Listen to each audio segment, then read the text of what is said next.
Bonsoir, on se retrouve pour une petite vidéo sur les bases dans Empire and Puzzle. Alors on va tout de suite passer sur les bases un peu simples, hein. Donc le but du jeu est d'aligner les tuiles au moins par 3 pour pouvoir les envoyer sur l'adversaire. Alors les tuiles qui sont des boucliers appelés comme ça dans le jeu, donc si on les aligne par 3 ça fait ça, par 4 ça fait une tête de dragon qui lorsqu'on clique dessus explose avec les 4 boucliers adjacents. Et enfin si on aligne les tuiles par 5, là à ce moment là on a un petit diamant qui lorsqu'on le euh, fait exploser tous les écus de la même couleur.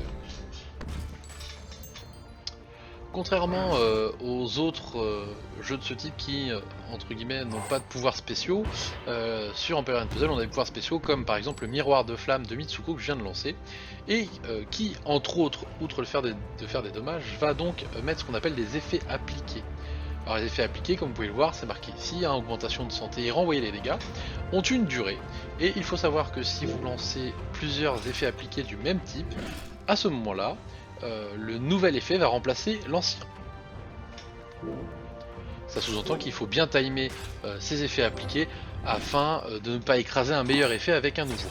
Hein, sous-entendu, si vous avez un qui fait moins 34 et l'autre qui fait moins 50, et bien mettez d'abord celui qui fait moins 34 et ensuite celui qui fait moins 50 pour écraser le précédent. Alors, comme on peut le voir, tout en dessous de l'icône du personnage, on a sa vitesse de mana. Donc là, on est en très rapide avec Kageburado, on est en très rapide avec Clarissa, en lent avec Lidenbrock, en moyen avec Mitsuko et on est en moyen avec notre cher ami Krampus.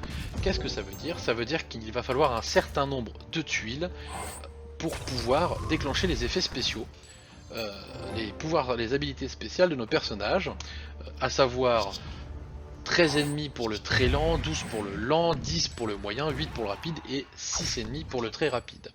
Quel est l'intérêt de tout ça? C'est qu'il y a le principe des tuiles fantômes. C'est-à-dire que si vous utilisez une tuile et qu'elle ne touche pas l'adversaire, elle vous fera gagner 2 fois plus de mana.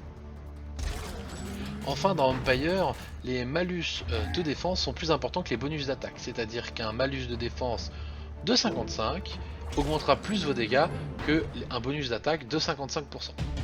Enfin, il est important de dire que si vous n'avez pas de héros, vous n'infligerez que 1 de dégâts par tuile, alors que si vous avez 2 héros, et ben chacun viendra rajouter son attaque, et on parlera de la formule pour l'attaque et la défense un peu plus tard, notamment quand on abordera le sujet des titans. Allez, bonne soirée!